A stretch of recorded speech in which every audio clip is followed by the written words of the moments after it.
In this video, we're going to talk about whether or not it's worth paying over $1,000 to have PPF installed on your car purely for the reason of preventing rock chips. The reason I'm making this video and discussing this topic is because I recently went on a 1,500-mile trip across the United States, and I was super concerned about getting rock chips on the front of my vehicle. And I almost pulled the trigger multiple times, but I could just not justify the cost of spending essentially $2,000 to prevent a few rocks from dinging my paint, which in all honesty, for one, is not going to detract from the value of the car, especially something like this that is not a rare car, it's not exotic. Maybe if you have a super exotic or rare car, some rock dings will detract from the value, but your average everyday car, something like this, even a BMW, Audi, or Mercedes, a few rock dings on the front of your car, as much as it might hurt my soul personally, it's not going to cause as much damage as it would cost to put that wrap on the vehicle. So ultimately, I ended up deciding not to put the PPF on my car, and I am very glad I did not pay basically $2,000 because, as you can see, taking an up-close look at the front of my vehicle, I have absolutely zero rock chips, zero rock dings anywhere.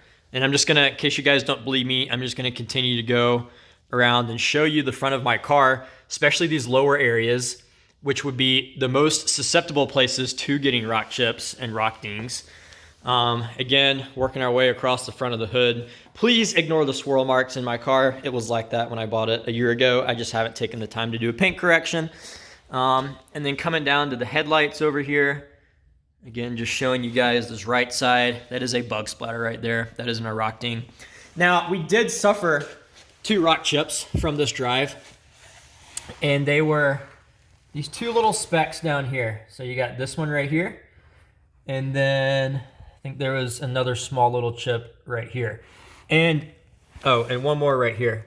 So I suffered 3, if I can get that to focus, little rock chips over the course of this drive.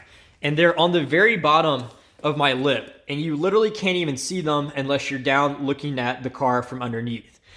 So if that's all that happened over the course of that drive and nothing happened to the major front area of my car that you can actually see, yeah, I am super glad I did not waste $2,000 on PPF film, because honestly, it's just not worth it to me. In my opinion, you can decide for yourself, but based off my drive, my experience, also owning another car for 10 years that had very little rock chip, rock damage, yeah, I am extremely glad I did not waste $2,000 protecting the front of this vehicle because it suffered no damage.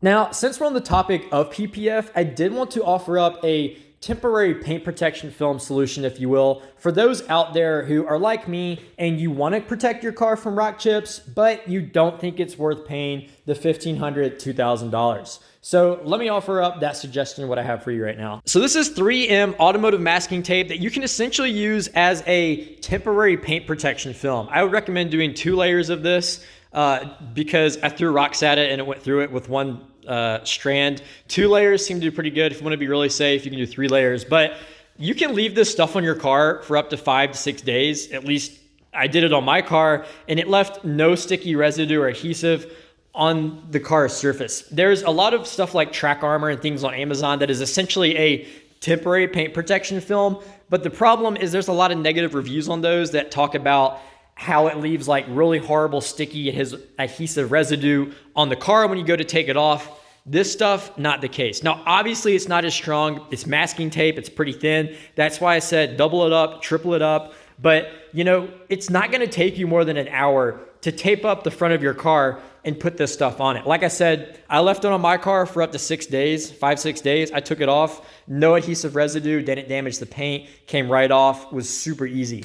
So this is something that you could use, and I'll put a link for it in the description below, an Amazon affiliate link, if you want to use this for yourself.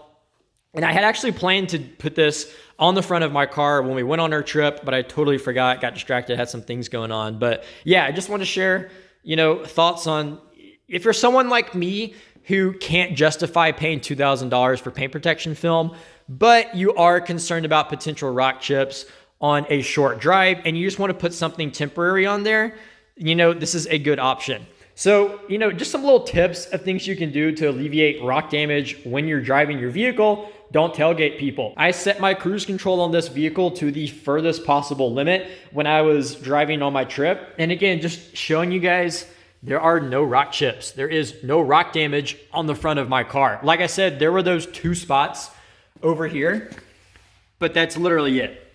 And again, there's just no point for me to pay $1,500, $2,000 for paint protection film because I don't normally take this car on the interstate. I don't normally do road trips with it. So therefore, it's at even less of a risk of getting rock damage on it. Now, I know this video is going to rub a lot of people the wrong way, and I am not here to try and tell you that you shouldn't get PPF, that it's a total waste of money. I know that's what it sounded like and came across earlier in the video, but that's not at all what I'm trying to do.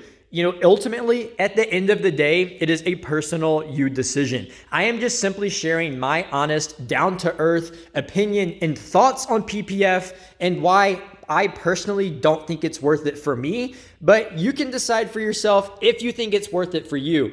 Just to share some other thoughts and experiences of why I don't think PPF is worth it to me personally is I owned a car prior to this that I drove for 10 years, and sure, it had some rock chips on the front of it. If you drive a car for 10 years, it's gonna get some rock chips on it, but they were not bad enough to where you just looked at the front of the car and you were like, oh my gosh, that's horrible. Like, you literally couldn't even notice them unless you were up close looking at the car and inspecting the paint. And that was after 10 years. So the fact that I drove a car for 10 years of my life and it had very minimal rock damage, and the fact that I just drove this car across the country in pretty harsh conditions and it has 2 little chips on the front left lip, I am just not sold on the ideal of paying nearly $2,000 again for paint protection film.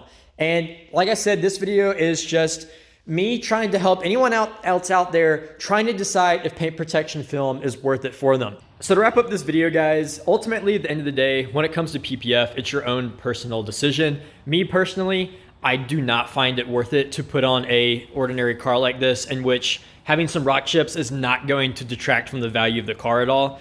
Now, like I said at the beginning of this video, if you have something exotic, where a few rock chips might detract value from the vehicle, that makes sense to me.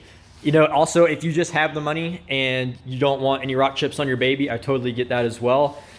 If I have the money, but again, I just can't justify it. $2,000 is a lot of money. Is $2,000 worth it, in my opinion, to prevent some rock chips on the front of this car? Absolutely not. So like I said, end of the day, it's a personal decision. You can decide for yourself, but I just wanted to share my story and my example of having driven basically across the country and only ending up with a few rock chips on the bottom of my bumper that you can't even see unless you're looking at the car from underneath. So happy driving, guys, and I'll see you next time.